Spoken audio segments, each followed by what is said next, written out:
যেই বালুর উপর দিয়া হাঁটে ওই বালু তার জন্য দোয়া করে, গর্তের পিপিলিকা দোয়া করে, পানির নিচের মাছ তার জন্য দোয়া করে, জঙ্গলের বাঘ ভাল্লুক তার জন্য দোয়া করে, এমনকি যত মখলুক রয়েছে সবাই তার জন্য দোয়া করে। কেন দোয়া করে? কারণ মাছে জানে, গাছে জানে, পিঁপড়ায় জানে, বাঘ ভাল্লুকে জানে এই জমিন আল্লাহ টিকায় রাখছে আলেম উলামার উসিলায়, কোরআনের উসিলায়, কোরআনের তালিমের উসিলায়। আল্লাহর জমিনে আল্লাহর কোরআন এখনো শিক্ষা হয়, কোরআনের তালিম এখনো হয়, এখনো মানুষ সন্তানকে হাফেজ বানায়, এখনো ঘরে ঘরে কোরআনের কদর হয়, এখনো আলেম উলামাকে সমাজের মানুষ কদর করে, এখনো সমাজে আলেম হয়, মুফতি হয়, হাফেজ হয়। আল্লাহর নবী কয় এই জিনিসটা এখনো জমিনের মধ্যে আছে বিদায় আল্লাহ পাক রহমতের বাড়ি দ্বারা এখনো জারি রাখছে, এখনো মাদ্রাসা আছে, আলেম উলামা আছে। এজন্য গাছ থেকে ফুল হয়, ফল হয়, জমিন থেকে ফসল হয়, নদী থেকে মাছ মিলে, বৃষ্টি নাজিল হয়। আমি চেয়ারম্যানের চেয়ারম্যানই টিকে আছে, মেম্বারের মেম্বারে টিকে আছে, এমপির এমপিগিরি টিকে আছে। আজাব গজব থেকে আল্লাহ বাঁচায় রাখছে, রহমতের চাদর দিয়া সমাজ ঢেকে রাখছে। কারণ এই সমাজের মানুষ এখনো মাদ্রাসাকে কদর করে, উলামায়ে কেরামকে ভালোবাসে। সুবহানাল্লাহ জোরে বলে। মাসে কই মালিক, উলামায়ে কেরামের হায়াত তুমি বাড়ায় দাও। পিপিলিকায় কয় আল্লাহ হাফেজদের হায়াত তুমি বাড়ায় দাও। ও মালিক ঘরে ঘরে হাফেজ কবুল করে নাও, কারণ এরা যদি সমাজে চলে, এরা যদি সমাজে বাঁচে, আমি মাছ বেঁচে থাকার সুযোগ পাবো। সুবহানাল্লাহ জোরে বলেন। হাফেজ কোরআন যদি সমাজে বাঁচে চলে, তাহলে আমি পিপিলিকা বেঁচে থাকার সুযোগ পাবো। তোমার গজব থেকে জমিন বাঁচবে, আমি পিপিলিকা বাঁচবো, আমি মাছ বাঁচবো, আমি বাঘ ভাল্লুক বাঁচার সুযোগ পাবো। নতুবা গজবের দ্বারা তো জমিন ধ্বংস হয়ে যাবে, কোরআন থাকবে না, হাফেজ সাহেব থাকবে না, আলিম উলামা থাকবে না, আল্লাহ জমিন রাখবে না, মুহূর্তের ভিতরে সব রহমতের দরজা বন্ধ হয়ে যাবে। পরপর পরপর জমিনে গজব আর গজব নামবে, তখন কেউ বেঁচে থাকার সুযোগ পাবে না। অতএব চেয়ারম্যানের চেয়ারম্যানই টিকে আছে মাদ্রাসার উসিলায়, মেম্বারের মেম্বারই টিকে আছে হাফেজে কোরআনের উসিলায়, এমপির এমপিগিরি টিকে আছে ছোট বাচ্চা, ওই ছোট বাচ্চা যে মাদ্রাসায় পড়ে তার উসিলায়। আমি যদি এখন মাদ্রাসা টিকায় রাখতে চাই, কেন? কই নিজে টিকে থাকার জন্য। মাদ্রাসা বাঁচায় রাখতে হবে নিজে বেঁচে থাকার জন্য। মাদ্রাসায় যদি কেউ হাত দেয়, নিজের পায়ে নিজে কুড়াল মারে, ঠিক কিনা? মাদ্রাসা যদি কেউ কয় বন্ধ করে দাও, আল্লাহ বলবে তোমার জীবন আমি বন্ধ করে দিব। কারণ এই মাদ্রাসার উসিলায়, আলেমের উসিলায়, হাফেজের উসিলায় আমি আল্লাহ। তুমি চেয়ারম্যান দেখাইতেছি, তুমি মেম্বারে মেম্বারি করার সুযোগ দিছি, তুমি শিল্পপতিরে শিল্প কারখানা নিয়ে চলার সুযোগ দিছি, তোমাকে সুস্থতা নিয়ে বাঁচার সুযোগ দিছি। এরা থাকবে না তো তোমাকেও রাখবো না, ঠিক কিনা? এজন্য আমরাও দেখেছি এই জমিনেও যারা মাদ্রাসার বিরুদ্ধে কথা কইছে, একজনকে আল্লাহ তার জায়গাতে রাখে নাই, ঠিক না? টাকলা মুরাদের কথা মনে আছে কি গো? মাদ্রাসার বিরুদ্ধে কথা কইছে, আলেমদের বিরুদ্ধে কথা কইছিল, তার দলের লোকরাই তারে জায়গায় রাখছে না। এমন ফচা ফসছে, কেউ বালা পায় না, ঘরের মানুষ বালা পায় না, বাইরের মানুষ বালা পায় না। বালা পায় না, খালি পায় না, ফ্যান ফরছে তার মাথাত ফরছে, উফরে ফ্যানটাও কই ফরছে টাকলা মাথা তুই। আর কয় আল্লাহ রে, ফ্যানেও আমারে বালা পায় না, ফ্যানটাও বুঝি ফরবার জায়গা পাইল না, ফ্যানেও তোরে চিনি। তুই যাদের বিরুদ্ধে কথা কইস ফ্যানে জানে, ফ্যানে বুঝে, এটা আমার নবীর হাদিসের কথা বলছি। ফ্যান যদিও দেখি আমরা এটা একটা জড় পদার্থ, কিন্তু তারও একটা অনুভূতি শক্তি আছে। রসুল তো এই কথা কইছেন না যে ফ্যানে আলেমুল আমার কদর বুঝে না। রসুল কয় আসমান জমিনে যা দেখতেছ সবাই আলেমদেরকে চিনে। সুবহানাল্লাহ। তুই যে আলেমের বিরুদ্ধে কথা কইস, তুই যে কত বড় জালেম এটা ফ্যানে বুঝে, এজন্যই বুঝছই তোর মাথা পড়ছে, ঠিক না? এজন্য আমার ভাইরা একটু মনোযোগ দিয়ে কথাটা বোঝার চেষ্টা করো। মাদ্রাসা কেউ টিকায় রাখার অর্থ এই নয় যে আমি মাদ্রাসা টিকায় রাখছি, লক্ষ লক্ষ টাকা মাদ্রাসায় দান করি, আমার খাতিরে মাদ্রাসা টিকে আছে। না না, কথাটা এমন নয়। আমার নবীর হাদিস বলে তুমি বলবা মাদ্রাসার উসিলায় আল্লাহ আমাকে টিকায় রাখছে। একজন মাদ্রাসার ছাত্রকে আমি যদি ঘরে খাওয়াই, লজিং রাখি, এভাবে কখনো বলবো না আমি ছাত্রটারে খাওয়াই, বরং নবীর হাদিস বলে তুমি বলো এই ছাত্রটার উসিলায় আল্লাহ আমাদেরকে খাওয়ায়। সুবহানাল্লাহ। এ আল্লাহর গোলাম, এজন্য শোনো, জগতের জন্য রহমত, সমাজের জন্য রহমত। এই যে রামপুর হাফিজিয়া দারুল কোরআন মাদ্রাসা, আমার আল্লাহর ভাষায় আপনাদের রামপুরের জন্য এই মাদ্রাসা হলো রহমত। রহমত, আল্লাহ পাক রহমত বানায় রাখছে। রহমতের চাদর দিয়ে গোটা সমাজটারে আল্লাহ ডেকে রাখবে মাদ্রাসার উসিলায়। কারণ সমাজের মানুষ মাদ্রাসাকে ভালোবাসে, মাদ্রাসাকে কদর করে, মাদ্রাসার সুখে দুঃখে পাশে থাকে, ছাত্রদেরকে লজিং রাখে, খাওয়ায়, সুবিধা অসুবিধায় পাশে থাকে। রসুল কয় 4 দল মানুষ হলো জান্নাতি মানুষ, কুন আলিমান আও মুতাআল্লিমান আও মুহিব্বান আও মুঈনান ফালা তাকুন খামিসা। হয় তুমি আলেম হও, নয় তুমি তালেবে এলেম হও, নয় তুমি আলেমদেরকে মহব্বত করো, আলেম উলামাকে সাহায্য সহযোগিতা করো। রসুল কয় 4 দল মানুষ হলো জান্নাতি মানুষ, ফালা তাকুন খামিসা, 5 নম্বর দলে কেউ যাও না। অর্থাৎ আলেমদের প্রতি বিদ্বেষ রাখো না, মাদ্রাসার প্রতি বিদ্বেষ রাখো না। আমরা যারা এখানে আসছি বসছি, আলহামদুলিল্লাহ আমরা 4 দলের ভিতরেই সবাই আছি, ঠিক না? কেউ আলেম, কেউ ছাত্র, কেউ মহব্বত করে আইছেন, কেউ মহব্বতও রাখছেন, আবার সুযোগ পাইলে সহযোগিতা করার নিয়ত লইয়া আইছেন, ঠিক কিনা জোরে বলেন?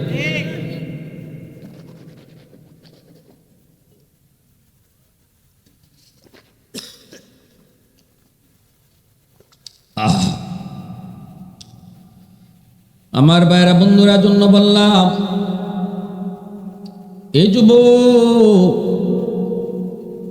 আমাদের সিলেটের নুরুদ্দিন গহরপুরি রহমতুল্লাহ গেলেই ময়মনসিং বেশি বেশি আসতেন বালিয়ার হজরতের কাছে, ঠিক না? আসরের নামাজ পড়ছেন সিলেট, মাগরিবের নামাজ পড়ছেন ময়মনসিং। কোন বিমানে আইতেন, কোন বিমানে যাইতেন, নবীর হাদিস কয় আলেমদেরকে সবাই চিনে, সবাই জানে। এজন্য ওনার জিন্দিগি তালাশ করলে দেখা যায় কোনো বিমান নয়, জিন্নাতকে আল্লাহ তার তাবে বানিয়ে দিছিলেন। এই ময়মনসিং, এই সিলেট, কোন বিমানে? কয় আল্লাহর বিমানে। চিনতো, জিন্নাতরাও চিনে নবীর একজন নায়েবকে, জিন্নাতেও চিনে, জানে আল্লাহ আমার মতো জিন্দে তো আল্লাহ তুমি বাঁচিয়ে রাখছো ওই আলেমের উসিলায়। সুবহানাল্লাহ, তার উসিলায় বাঁচিয়ে রাখছো। সপ্তাহখানেক ব্যাপী তফসির হয় সোনারুঘাট হবিগঞ্জের আমাদের এলাকায়। বয়ান করলাম, গরফুরি সাহেবের কথা আইছে, হুজুরা বলতেছে হুজুর গরফুরি সাহেব যতদিন জীবিত আসলেন আমাদের এই তফসিরে বয়ান করছেন, আপনি যেখানে চেয়ারে বসা। উনি একবার বয়ান কইরা বলতেছেন যে আমি থাকবো আজকে, আমরাও রাখলাম। রাত 2টার সময় উঠি বলতেছে যে না আমি চলে যাব, ফজরের পরে আমার বুখারীর ক্লাস আছে, আমি ক্লাসে চলে যাব। 2টার সময় এখন গাড়ি পাই কই, কেমনে হুজুরে পাঠাবো?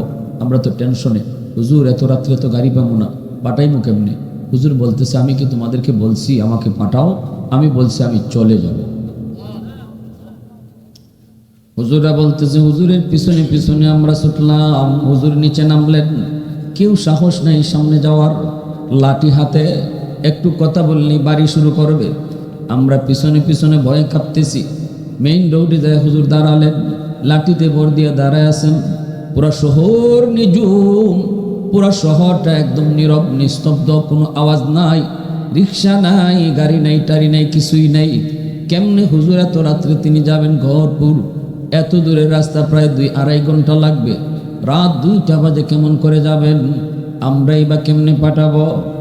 আমাদেরকে তো হুজুর নিষেধ করছেন, আমি তো তোমাদেরকে বলি নাই পাঠাও, আমি বলছি আমি চলে যাব।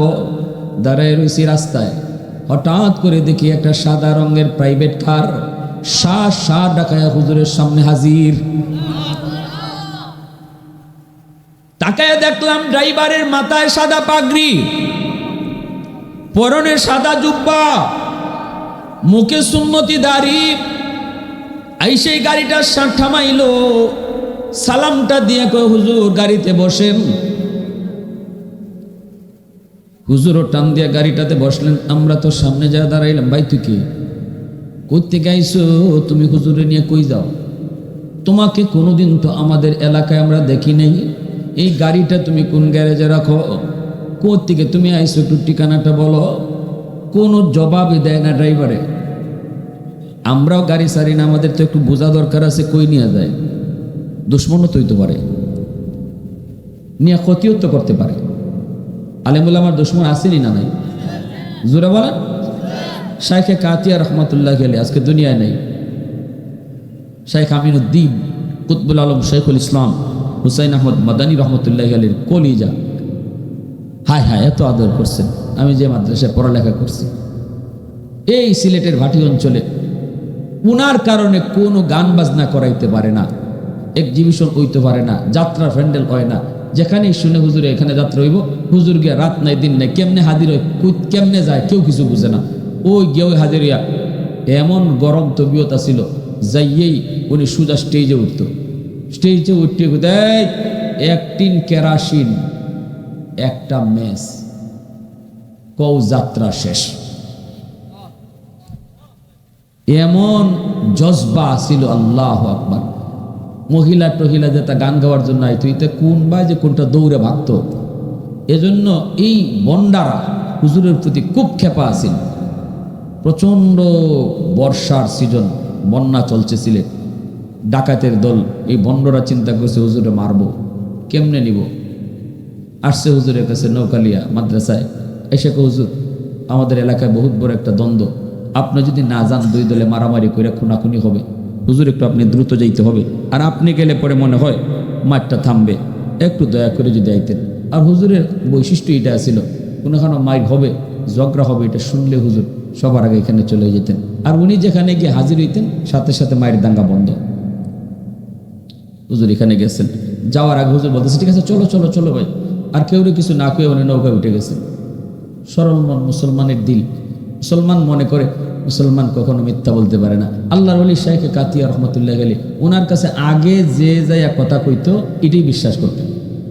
পরে যদি একজনে বলতো হুজুর আপনার কাছে আগে যে কথা কয়ে গেছে কিন্তু মিথ্যা কথা কইছে, তখন লাঠি দিয়ে বাড়ি দিতেন। না মুসলমান আবার মিথ্যা বলে কি করে? বিশ্বাসই হইতো না। মুসলমানই মিথ্যা বলতে পারে, এটা বিশ্বাসই করতেন না। নৌকা উঠলেন, ডাকাতের দল নৌকা নিয়ে রওনা দিল। বিশাল বড় সিলেটের হাওর, সুনামগঞ্জের হাওর। এই হাওরের মধ্যে নিয়ে হুজুর কই কই তোমরা নিয়ে যাইতেছো, এত সময় তো লাগার কথা না, গভীর রাত হয়ে গেছে, এখনো তোমরা নৌকা বাইতেছো, ওই গ্রামে তো এত সময় লাগার কথা না। কমলবি চুপচাপ বই থাকো। নাউজুবিল্লাহ জোরে কো। আমরা মায়ের বাঙ্গাইতে আনি নেই, তোমার আজকে খুন করবো, তোমার কল্লা কাটতে নদীর ফলাই দেবো। বিশাল বড় হাওর, পানি থই থই, কোন দিকে কোন গ্রাম কিছুই বোঝা যায় না, খালি পানি আর পানি। হুজুর বলতেছে তোমরা আমার মারতে আনছো বলে জি কত আমার 2 রাত নামাজ পড়ার সুযোগ দাও। নামাজ পড়ো, জীবনের শেষ নামাজ পড়ো। বহু আমাদেরকে জ্বালাইছো। হুজুর 2 রাকাত নামাজে দাঁড়াইছেন, এর ভিতরে তুফান শুরু হয়ে গেছে। এমন তুফান, এমন তুফান। এখন ডাকাতের দল মনে মনে কয় নৌকা সামলাও তাড়াতাড়ি, যদি এই হাওরের নৌকা ডুবি খালি মৌলবি মরবে না, আমরাও মরব, কারণ কুল কিনারা পাবো না সাঁতরায়া। তাড়াতাড়ি করে নৌকা সামলাও। নৌকা সামলাইতে সামলাইতে ঝড় তুফানে হঠাৎ করে ওরা দেখে নৌকা একটা ঘাটে লাগছে। কোন ঘাট? ঘাটে লাগা মাত্রই দেখা যায় কিছু মানুষ টর্চ লাইট নিয়ে আসতেছে। এই এত রাত্রে নৌকা কিনরে, এত রাত্রে কিসের নৌকা? টর্চ মাইরা মাইরা সামনের দিকে আসতেছে। তাকায়া দেখে পুলিশ আসতেছে। আর যে ঘাটে গিয়ে নাম লাগছে এই ঘাটটা হলো সুনামগঞ্জ পুলিশ স্টেশনে গিয়ে লাগছে, থানার ঘাটে। ডাকাতের দল দিশেহারা হয়ে গেছে, ঘটনা কি? আমরা আসিলাম কোন হাওরে আর আইলাম কই? ডাকাতের দল আইসেই দেখে হুজুর, হুজুরে তো ভালো করে চিনে, যেই মাত্র দেখছে হুজুর, হুজুর আপনি এত রাত্রে নৌকায়, সাথে সাথে ডাকাতের দল হুজুরের পা ধরে কয়, হুজুর জীবনের জন্য মাপ চাইলাম, আর জীবনে আমরা অন্যায় কাজ করব না, তওবা করলাম হুজুর, সারা জীবন আপনি যেভাবে বলবেন এভাবেই চলব, আপনি আমাদেরকে মাফ করেন। পুলিশেরা কয়, হুজুর এরা কারা আপনার পা পড়ে রয়েছে? হুজুর কয়, এরা আমার খাদিম, এরা আমার খাদেম। এরা ফাউফুল্ল করল, খুব দুষ করছে খাদেম, সমস্যা নাই, চলো ভাই চলো। হুজুরের জীবদ্দশায় এই মানুষগুলা কারা ছিল কেউ জানতো না, সর্বদা হুজুরের খাদেম হইয়া পাশে থাকতো। হুজুরের মৃত্যুর পর এই ঘটনাটা এরা প্রকাশ করছে। সারা জীবন তারা এরকম আল্লাহর ভয় অন্তরে রেখে চলে গেছে। আল্লাহু আকবার। এজন্য উলামায়ে কেরামের দুশমনও আসেনি না নাই? হুজুররা কয়, আমরা তো এরকম প্রাইভেট কারের সামনে দাঁড়ায় গেছি, না রে ভাই তোমারে জাতি দিব না, একটু কও তুমি কে? বলা মাত্রই ঘরপুরি সাহেব রাহিমাহুল্লাহ তিনি বলেন, এ তোমরা এরে কিতা জিগাও, এরে তোমরা কিতা জিগাও, এ কি জবাব দিব? এ কি মানুষ নি জবাব দিত? আল্লাহু আকবার জোরে কও। मैं तालिब मौला हूँ मेरे इश्क़ निराला, मैं तालिब मौला हूँ मेरे इश्क़ निराला, है जुमला जहाँ जिनके तजल्ली से उजाला, है जुमला जहाँ जिनके तजल्ली से उजाला, मादरुद जहाँ गैर खुदा यार नदारम, যদি याद खुदा ही चिदिगुर कार नदारम, যদি याद खुदा ही चिदिगुर कार नदारम। মুসলমানের আওয়াজে বলেন আল্লাহু আকবার, আর একটু জোরে আল্লাহু আকবার। এজন্য আমার ভাইরা বন্ধুরা বলতেছিলাম, নবীজি বলেছেন ছোট্ট বাচ্চারা মাদ্রাসায় পড়ে, তুমি দেখতেছো দুষ্টামি করে, কিন্তু ছোট বাচ্চাটাও যেই রাস্তা দিয়ে যায়, এই রাস্তার আশেপাশের কবরের আযাব আল্লাহ 40 দিনের লাগে তার খাতিরে মাফ করে দেয়, যে কোরআন পড়তেছে। সুবহানাল্লাহ। ফেরেশতারা তার প্রতিটা কদমের পায়ের নিচে নিচে পর বিছায় রাখে। আমি আপনি দেখি তার পায়ের নিচে বালু, কিন্তু নবী কয়, আমি নবী বলতেছি তার পায়ের নিচে ফেরেশতাদের ডানা। সুবহানাল্লাহ জোরে বলেন। আমি আমার আপনার দেখাটা ঠিক না নবীর দেখা ঠিক? জোরে বলেন। আমার দেখাটা ঠিক না নবীর দেখাটা ঠিক? আমার রসুল কয়, না আমি রসুল বলতেছি তার পায়ের নিচে ফেরেশতাদের ডানা। আল্লাহ। এজন্য দুনিয়ার জমিনে তার মাথায় পাগড়ি পরাবে দুনিয়ার মানুষ। আজকে এই ছেলেটা হাফেজ হওয়ার পর তার মাথায় পাগড়ি পরাইবেন আপনারা, পাগড়ি পরাইবেন তার ওস্তাদগণ, পাগড়ি পরাইবো আমরা, কিন্তু কিয়ামতের ময়দানে তার মা তার বাবা তাদের মাথায় পাগড়ি পরাইবেন আল্লাহ নিজের হাতে। মান কারা আল কুরআন ওয়া আমিলা বিমা ফিহি উলবিসা ওয়ালিদাহু তাজান ইয়াউমাল কিয়ামা দাউহু আহসান মিন দাউইশ শামস। নবীজি বলেন, কিয়ামতের ময়দানে আল্লাহ পাক রব্বুল আলামিন হাতের মধ্যে কিছু পাগড়ি নিয়ে আল্লাহ দাঁড়ায় থাকবে, আর ঘোষণা দিবে, কই বাপ মারা? নবীর মা বাবা এসে কইব, আল্লাহ আমরা অমুক নবীর আব্বা, অমুক নবীর আম্মা। আল্লাহ বলবেন, আমি কোনো নবীর বাপ মারে খুঁজি না। হঠাৎ করে একজন হাফেজের বাবা, আলেমের মা আয়েশা কইব, আল্লাহ আমি অমুক হাফেজে কোরআনের মা। সুবহানাল্লাহ। ও মালিক, আমি অমুক হাফেজে কোরআনের বাবা। আল্লাহ পাক বলবেন, আমি তো তোমাদেরকেই খুঁজতেছি। দুনিয়ার জমিনে তুমি বাবা সমাজের বিরুদ্ধে সিদ্ধান্ত নিছো, সমাজের 100টা ছেলের ভিতরে 99টা ছেলেই স্কুল কলেজের দিকে গেছে, বাপ মা ধৈরা ধরে স্কুলে নিয়ে ভর্তি করছে, তুমি বাবা উল্টা দিকে রওনা দিছো মাদ্রাসায়।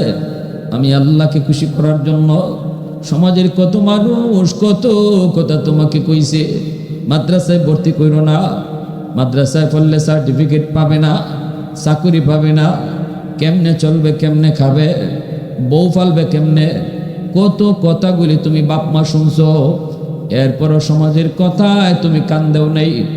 আমি আল্লাহকে খুশি করার জন্য সন্তান হাতে নিয়ে মাদ্রাসায় রওনা দিছো, কারণ তোমার দিলের ভিতরে ছিল রিজিক মানুষের হাতে না, রিজিক কার হাতে? আওয়াজ দিয়া কোন, আওয়াজ দিয়া কোন।